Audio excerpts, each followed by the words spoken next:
Look, finding the best Sony camera for photography is a nightmare right now because they release a new one every 5 minutes. I'm tired of reading spec sheets that don't mean anything in the real world. I actually grabbed the 5 most popular models, took them out for a spin, and figured out which ones are legit and which are just hype. Product number 1, Sony ZV-1F. When I first pulled the ZV-1F out of the box, I was honestly shocked by how light it is. It feels more like a smartphone than a bulky camera, which is great if you hate carrying a heavy neck strap. It's got this fixed 20mm ultra-wide lens, and let me tell you, it's a lifesaver when I'm trying to take a group shot or a selfie without my arm looking like a giant crane. I didn't have to struggle to fit everything in the frame. During my testing, the IAF was the star of the show. I moved around quite a bit, and the focus stayed glued to my eyes. The colors out of the CMOS sensor look natural, especially skin tones, which Sony used to struggle with. Now, it's worth noting this uses digital stabilization, not optical. It does the job for steady shots, but if you're running around, you'll notice a bit of a crop. The touchscreen flips out to the side, which I found super helpful for composing shots from weird angles. I also messed around with the 3-capsule mic in a breezy park, and the included windscreen actually works. You don't get that annoying whistling sound in your audio.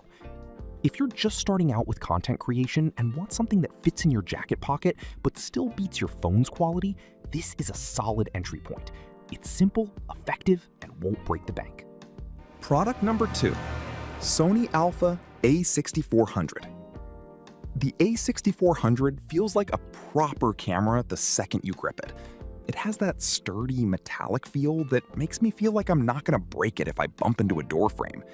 Setting this up was easy, and the first thing I noticed was how fast the shutter is.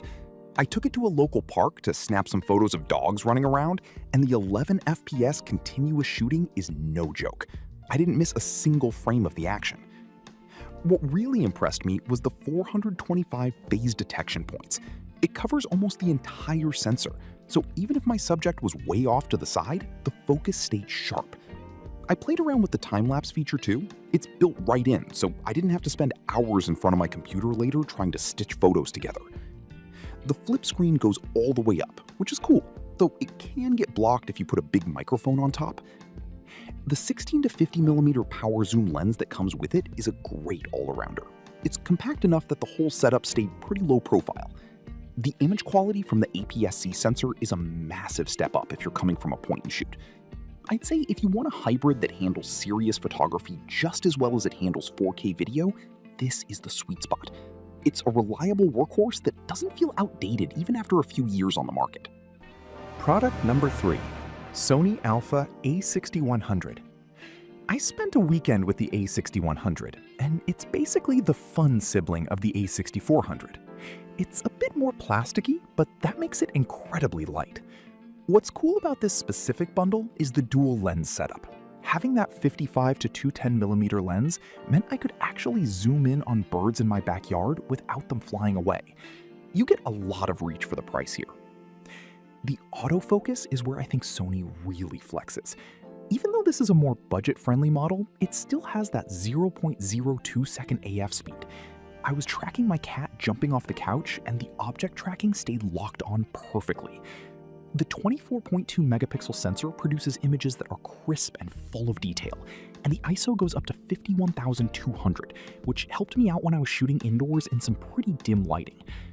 The 180-degree tilt screen is great for selfies or vlogging, and I love that it has a dedicated mic input. A lot of cameras at this price point skip that, but Sony kept it in.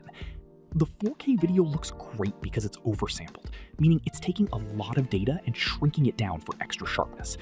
If you're a hobbyist who wants a complete kit with lenses to cover every situation, from what? Product number 4, Sony a7 III. Moving up to the a7 III is a whole different ballgame. This is a full-frame beast. When I held it, I immediately noticed the deeper grip and the extra weight, but it feels balanced. The full-frame part isn't just marketing. The first photo I took in low light made me realize why people pay more for this. The 15-stop dynamic range is incredible. I could see details in the dark shadows and the bright clouds all in one shot. The autofocus coverage is insane, covering about 93% of the frame. I tried to trick it by moving subjects to the very edge, but it didn't budge. My favorite part of the testing was the silent shutter. I was able to take photos at a quiet event without that click-click sound bothering anyone.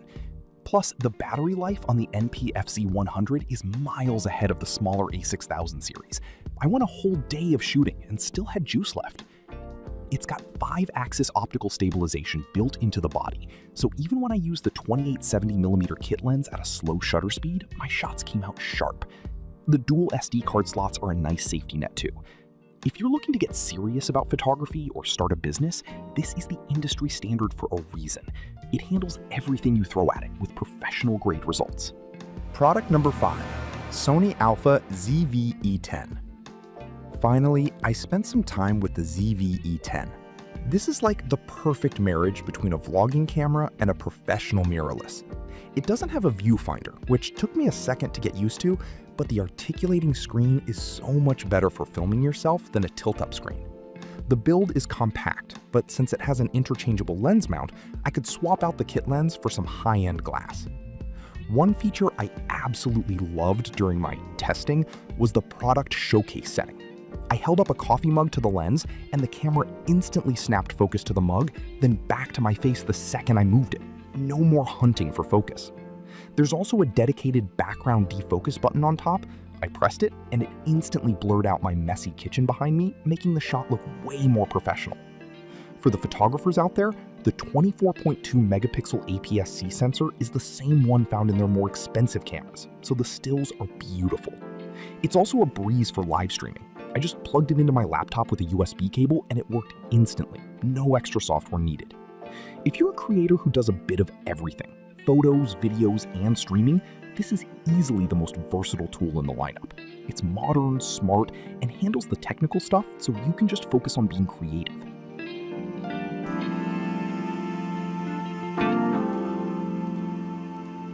Whether you're just starting out or looking to go pro, one of these Sony cameras is going to fit your style. I've put the links to all 5 of them in the description below, so you can check out the latest prices. See ya!